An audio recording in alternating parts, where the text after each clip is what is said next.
how to be successful in college. Did you know in the United States, 40% of college students drop out?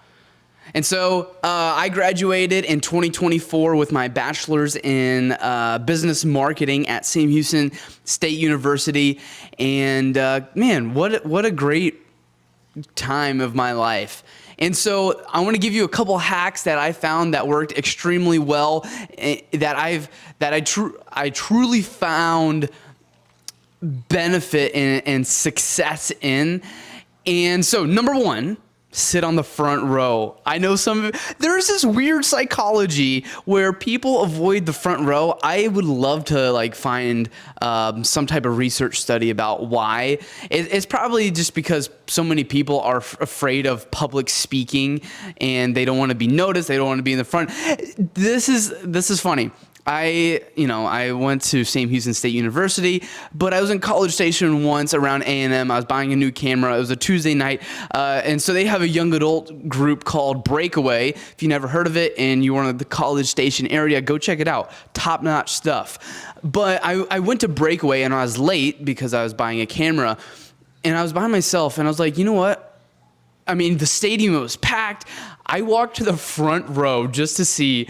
And literally the entire front row was available. I think there was maybe one person, and I was just like, wow, what a great seat, and nobody is here. And I'm also in ministry, I'm over our youth and young adults, and not even youth and young adults. Sunday morning, front row, there's always chairs available. So I don't know what the psychology is, but the Mark Wendell study says people avoid the front row. My advice to you is go sit on the front row for two reasons. Number one, I have found that people who sit on the front row will help you far greater than the people in the back rows.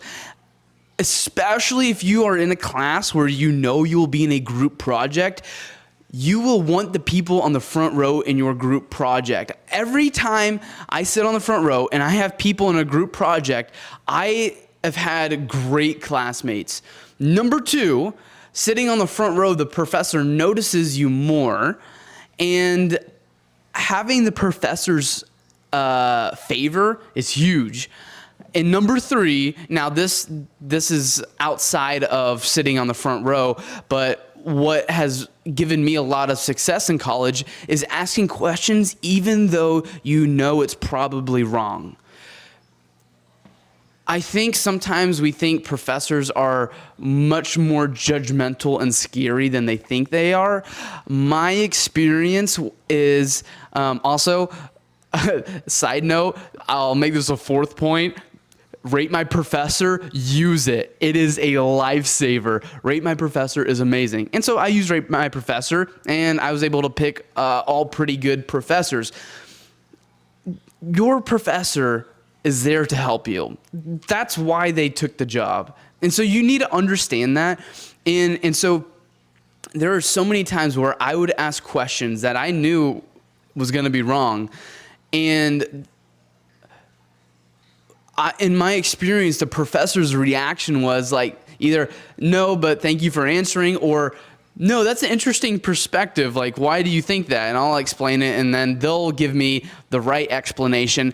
And so this is a true story. In one of my classes, I sat on the front row. I engaged with the professor. I asked sometimes dumb questions, but we had this project coming up, and I had my classmates come up to me and they said, hey, can you help me? It seems like you know what you're doing. I had no idea what I was doing.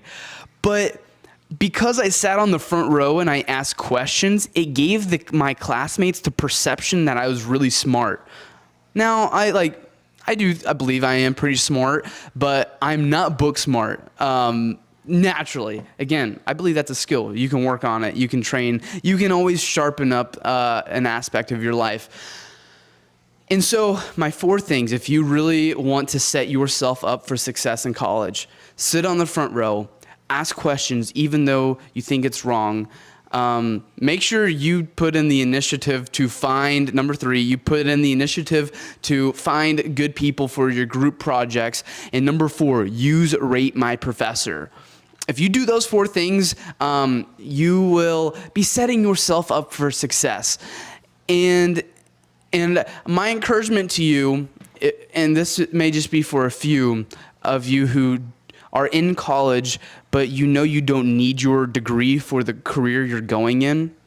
That was the boat I was in. I'm a real estate agent. I'm a youth and young adult pastor, and my wife and I have our own videography and photography business. And so I didn't need a college degree for any of it, but I did recognize the fact that I'm young, I don't have kids, and having a degree would be a very good tool in my tool belt. And so that's my encouragement to you, especially when it gets hard, because it is going to get hard. Know that this will increase your credibility because it is hard, and it shows other people that you are willing to stay committed to something. And unfortunately, that is becoming harder and harder to find.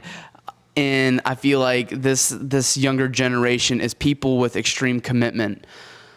Also, another side note, having integrity is huge. Integrity and character will take you so far. Did you know the number 1 trait across billionaires with a B is integrity? They did the study where they interviewed multiple billionaires, and they would interview their friends and their family. And across the board, the number 1 common trait across billionaires was an extreme sense of integrity.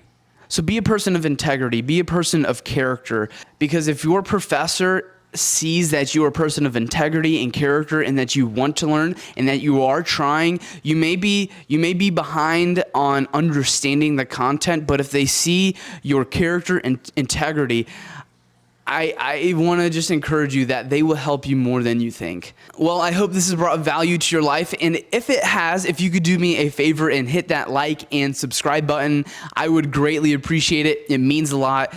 And I believe in you. Have a good one.